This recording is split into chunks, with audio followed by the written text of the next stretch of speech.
Mister queen की किस number 2 का आगाज़ होता है। जैंग बुंग हवान और किंग दोनों कमरे में होते हैं। जैंग बुंग हवान जानबूझकर किंग को और शराब पिलाता है ताकि इनकी मैरिज कंज्यूमेट ना हो। किंग शराब पीने के बाद उठता है और जाकर बिस्तर पर लेट जाता है। जैंग बुंग हवान शुक्र अदा करता है और वो भी वहीं फर्श पर लेट जाता है। सुबह जैंग बुंग हवान जब उठता है तो देखता है कि वो कमरे में अकेला है और कोर्ट लेडी चुई इससे पूछती है कि आज क्वीन के तौर पर आपका पहला दिन कैसा है। जैंग बुंग हवान उसे कहता है कि मुझे बिल्कुल शिट की तरह लग रहा है। अचानक जैंग बुंग हवान की नज़र अपनी कमीज़ की तरफ जाती है। इसकी डोरियां खुली होती हैं। जैंग बुंग हवान परेशान हो जाता है और कहता है मेरी गिरा किस तरह खुली, मुझे यकीन है सोने से पहले मैंने खुद बांधी थी। अगले सीन में एक साया चलता हुआ कमरे में दिखाया जाता है। ये साया कमरे में आता है और इस साये ने ब्लैक कलर के कपड़े पहने हुए हैं और अपना चेहरा कपड़े से ढांप रखा है। ये साया अंदर दाखिल होता है तो देखता है बाहर कुछ लोग हाथों में बर्तन उठाए गुजरते नजर आ रहे हैं। ये लोग जब अंदर दाखिल होते हैं सामने हमें किंग खड़ा हुआ नजर आता है। हेड यूनर किंग से पूछता है कि आप यहाँ कब आए और आपको रात में फिर कोई डरावना ख्वाब आया है। किंग इस बात का कोई जवाब नहीं देता। किंग को बहुत तजस्सुस होता है कि क्वीन अब महल में किस तरह का बिहेव करेगी। जैंग बुंग हवान हमें एक पालकी में बैठ कर जाता हुआ नजर आ रहा है। अक्सर में जैंग बुंग हवान ग्रैंड क्वीन डोजर किम के पास जा रहा है। इसे रास्ते में रॉयल कंक्यूबाइन जो हवाजी नजर आती है वो बहुत खुश होता है और पालकी से उतर जाता है। असल में इससे जो ख्वाजिन बहुत पसंद आती है। जैंग बुंग हवान जो ख्वाजिन को कहता है हमें दोस्ती कर लेनी चाहिए, लेकिन जो ख्वाजिन को लगता है कि क्वीन ज़रूर कोई चाल चल रही है। किंग भी इन दोनों के पास आ जाता है। जैंग बुंग हवान इन दोनों को साथ देखकर जेलस हो जाता है और सोचता है कि मेरी की सोल किंग के साथ शिफ्ट होनी चाहिए थी ताकि मैं आज रॉयल कंक्यूबाइन के साथ होता। किंग इसे वापस जाने को कहता है। कोर्ट लेडी चुई भी आती है और क्वीन से कहती है कि कोर्ट लेडीज़ आपका वेट कर रही हैं, आपको अब चलना चाहिए। जैंग बुंग हवान मज़ाही अंदाज में वहाँ से चला जाता है। किंग जो हवाजिन को एक फूल पेश करता है। जैंग बुंग हवान ग्रैंड क्वीन डोजर किम के पास आता है। कमरे में ग्रैंड क्वीन के अलावा रॉयल क्वीन डोजर जो भी होती हैं। यहाँ पर मैं आपकी कन्फ्यूजन दूर करने के लिए बता दूँ कि ग्रैंड क्वीन और रॉयल क्वीन दोनों सास बहू हैं।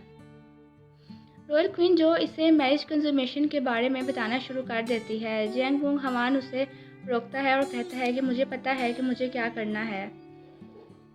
सास बहू से कन्वर्सेशन के बाद जैंग बुंग हवान किंग के पास आता है और पालकी से उतरते हुए मज़ाही अंदाज में कहता है कि इस तरह के कपड़े पहनाकर किसी को मारना एक बहुत क्रिएटिव आइडिया है। किंग और जैंग बुंग हवान दोनों अंजियोंग जियोन हाल पहुँचते हैं और तख्त पर बैठ जाते हैं। यहाँ पर जैंग बुंग हवान को पता चलता है कि किम क्लैन के लोग बहुत करप्ट हैं। महल में जितनी भी करप्शन है और मुल्क में बदहाली है सब इनकी वजह से ही है। किंग को यहाँ पर हमें पपिट किंग के तौर पर दिखाया गया है। असल ताकत ग्रैंड क्वीन और उसके भाई ज्वाग्युन के पास है जो कि कमांडर है। ज्वाग्युन क्वीन के फादर किम मुन ग्युन को रॉयल गार्ड कमांडर के तौर पर अपॉइंट करने का कहता है और कहता है कि ये क्वीन की तरफ से रिक्वेस्ट है। किंग क्वीन को सवालिया नज़रों से देखता है। जैंग बुंग हवान कहता है मुझे सिर्फ आपकी सेफ्टी का ख्याल है। किंग ना चाहते हुए भी किम ज्वाग्युन की रिक्वेस्ट को एक्सेप्ट कर लेता है। ये सारी सूरत हाल देखकर जैंग बुंग हवान को पता चलता है कि असल पावर किम ज्वाग्युन के पास है। उसे इस सिचुएशन में बहुत मज़ा आता है और वो सोचता है कि मुझे इस टाइम पॉपकॉर्न भी चाहिए एंजॉय करने के लिए। यही सोचते हुए जैंग बुंग हवान अपनी कुर्सी से उछलकर मज़ाही अंदाज से गिर पड़ता है। कोर्ट के बाद किंग इशारों में क्वीन से कल रात के बारे में बात करता है। जैंग बुंग हवान अब और भी परेशान हो जाता है और कहता है कि किंग ज़रूर झूठ बोल रहा है। दूसरी तरफ ग्रैंड क्वीन और किम ज्वाग्युन क्वीन के अजीबोगरीब बिहेवियर और हरकतों के बारे में बात कर रहे हैं। ग्रैंड क्वीन कहती है कि ज़रूर क्वीन के साथ कुछ अजीब मामला है और दोनों जानना चाहते हैं कि क्वीन को झील में किसने धक्का दिया था। इन दोनों को रॉयल कंक्यूबाइन जो हवाजिन पर इतना शक नहीं है क्योंकि उसके खिलाफ कोई इतना एविडेंस नहीं मिलता। जैंग बुंग हवान इस दिन के बाद जो हवाजिन के आसपास मंडलाता रहता है और उसे अपनी तरफ मुतवज्जो करने की कोशिश करता है और इसे किंग और अपनी शादी की रात के बारे में पूछता है, मगर जो हवाजिन कहती है कि किंग ऐसा नहीं है और चली जाती है। जैंग बुंग हवान की कन्फ्यूजन और भी बढ़ जाती है। यहाँ पर हमें फ्लैशबैक दिखाया जाता है। फ्लैशबैक में हमें दिखाया जाता है कि किंग ब्लैक कपड़े पहनकर मुंह ढांपे 2 लोगों के साथ किसी जगह छापा मारकर कोई बुक तलाश कर रहा होता है, मगर वो इसे बुक नहीं मिलती। एक आदमी के अचानक आ जाने पर सब भाग जाते हैं। ये इसी रात की असल में बात होती है जिस रात किंग और क्वीन की शादी हुई थी। अब हमें दोबारा प्रेजेंट दिखाया जाता है। क्वीन किंग से इस रात के बारे में पूछती है क्या इस रात इन दोनों के दरमियान कुछ हुआ था, मगर किंग वाज़ह तौर पर क्वीन को कुछ नहीं बताता और सिर्फ ये कहता है कि उन्होंने अच्छा वक्त गुजारा। कोर्ट लेडी चुई यहाँ पर इन दोनों के पास आती है और क्वीन से कहती है कि आज से आपको शाही अदाब सिखाने की ट्रेनिंग दी जाने वाली है। जैंग बुंग हवान कहता है कि मैं पहले से ही बहुत वेल मैनर्ड हूँ क्योंकि मैंने ग्रेजुएट किया हुआ है। कोर्ट लेडी चुई इसे ज़बरदस्ती सब सिखाने की कोशिश करती है, मगर बोंग हवान सीखने में बुरी तरह नाकाम हो जाता है और प्रैक्टिस करने के दौरान अजीब फ़नी हरकतें करता है। खाना खाते हुए जैंग बुंग हवान फिर क्वीन सोयोंग की मेमोरी देखता है। इस मेमोरी में दिखाया जाता है कि क्वीन सोयोंग किंग से बहुत मुहब्बत करती है, मगर किंग क्वीन से नफ़रत करता है। ये देखकर बुंग हवान बहुत खुश होता है और कहता है कि इन दोनों के दरमियान उस रात कुछ नहीं हुआ। अब जैंग बुंग हवान ग्रैंड क्वीन से झील को दोबारा पानी से भरने का कहता है, मगर ग्रैंड क्वीन इनकार कर देती है। जैंग बुंग हवान क्वीन से कहता है कि अगर वो महल को 7 दिन में वारिस देगा तो वो झील को पानी से भर देगी। ग्रैंड क्वीन इस बात पर एग्री कर लेती है। जैंग बुंग हवान अब वापस जाता है और किंग को प्लान के बारे में बताता है और इसे बताता है कि इन दोनों के दरमियान कुछ रूल्स होंगे, लाइक नो टचिंग, दोनों अलग अलग कमरे में रहेंगे। किंग कुछ पसोपेश के बाद मान जाता है। जैंग बुंग हवान एक आदमी के रूप में साथ जाने की कोशिश करता है। इसकी हादमा होंग योन इसे तैयार करती है और इसे आदमियों वाले कपड़े पहनाती है और इसे बताती है कि रात 11 बजे महल के दरवाजे बंद कर दिए जाते हैं और कर्फ्यू लगा दिया जाता है, इसलिए इसे 11 बजे से पहले वापस आना चाहिए। 11 बजे घंटियाँ बजा दी जाती हैं। इसके अलावा होंग योन इसे क्वीन के अदात के बारे में भी बताती है और बताती है कि क्वीन सोयोंग इन लोगों को कोड़े मारती थी जो इसकी मुखालफत करते थे और इसी हवाले से बदनाम थी। जैंग बुंग हवान ये सारी बातें सुनकर होंग योन का शुक्रिया अदा करता है।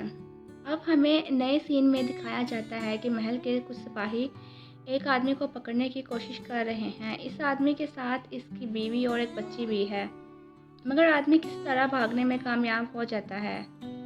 यही छोटी बच्ची आगे चलकर महल में कोर्ट लेडी के तौर पर काम करेगी। ड्रामे में अब एक नए किरदार की एंट्री होती है। ये किम जवा ग्यून का अडॉप्टेड बेटा है जिसका नाम किम ब्योंग हिन है। किम जवा ग्यून इसे बता रहा होता है कि तुम्हारे ट्रिप के दौरान यहाँ बहुत से वाक़यात हुए हैं। किम जवा ग्यून इसे क्वीन के झील में गिरने से लेकर इसकी मेमोरी लॉस के बारे में सब कुछ बताता है। ये सुनकर ब्योंग हिन बहुत परेशान हो जाता है। एक नक्शे के साथ जैंग बुंग हवान बाहर निकलता है और इसका टकराव किम क्लैन के एक और प्रिंस किम हवान से होता है, जो कि ड्रामे में हमें बहुत इनोसेंट और क्यूट दिखाया गया है। किम हवान जैंग बुंग हवान से दोस्ती करता है और कहता है कि आपको पहले कभी नहीं देखा और इसे महल से बाहर निकलने में मदद करता है। बाहर आने के बाद जैंग बुंग हवान इसे एक वार से बेहोश कर देता है ताकि वो अकेला आगे जा सके। जैंग बुंग हवान किसाइंग हाउस आता है। किसाइंग हाउस के बारे में मैं आपको बताऊं कि जोसन एरिया में ये एक पार्टी करने वाली जगह है जहां पर औरतों को ट्रेन किया जाता है ताकि वो म्यूज़िक और पोएट्री वगैरह के साथ मर्दों को एंटरटेन करें। जैंग बुंग हवान यहाँ आकर बहुत खुश होता है और औरतों को सिक्कों का एक ढेर देता है और इनके साथ शराब पीता है और नाचता है। इसी किसाइंग हाउस के कमरे में किंग भी बैठा हुआ है और इसके साथ 2 और लोग बैठे हुए हैं। इन 2 लोगों में से एक स्पेशल डायरेक्टर होंगडू है और दूसरा प्रिंस क्योंग प्योंग है। ये तीनों किम क्लैन की करप्शन को डिस्कस कर रहे होते हैं कि किम क्लैन की करप्शन को किस तरह से एक्सपोज किया जाए और इसके डॉक्यूमेंट्स किस तरह से हासिल किए जा सकते हैं। नशे की हालत में जैंग बुंग हवान वॉशरूम जाता है। वॉशरूम जाते हुए उसे बिल्कुल भूल जाता है कि वो एक औरत के जिस्म के अंदर है और मर्दों वाले वॉशरूम में चला जाता है। वॉशरूम में जाने के बाद इसे ख्याल आता है कि वो तो एक औरत है। इसके साथ ही एक आदमी खड़ा होता है जो कि ब्योंग इन है। ब्योंग इन अपनी कज़न को इस तरह से देखकर हैरान होता है। जैंग बुंग हवान इससे अजीबोगरीब बातें करता है और चला जाता है। वापस जाते हुए नशे की हालत में उसे कुछ पता नहीं चलता और वो इस कमरे में घुस जाता है जहाँ पर किंग 2 आदमियों के साथ बैठा होता है। इस कमरे में सब इसे देखकर चौंक जाते हैं। किंग पर्दे के पीछे होता है, इसलिए जैंग बुंग हवान इसे नहीं देख पाता। जैसे ही घंटी की आवाज़ आती है, जैंग बुंग हवान चौंक जाता है और वापस भागता है क्योंकि 11 बज चुके होते हैं और महल के दरवाजे बंद होने वाले होते हैं। डायरेक्टर होंग और प्रिंस योंग फ्योंग को यकीन होता है कि क्वीन ज़रूर इनकी जासूसी करने आई है क्योंकि क्वीन का ताल्लुक भी किम क्लैन से है और सब बातें सुन चुकी है, इसलिए हमें इसे ख़त्म कर देना चाहिए। किंग कहता है ये काम मैं खुद करूँगा और मुंह ढांप कर क्वीन के पीछे जाता है। जैंग बुंग हवान तेज़ तेज़ महल की तरफ जा रहा होता है कि अचानक किंग इसकी गर्दन पर तलवार रख लेता है। यही एपिसोड 2 का एंड होता है।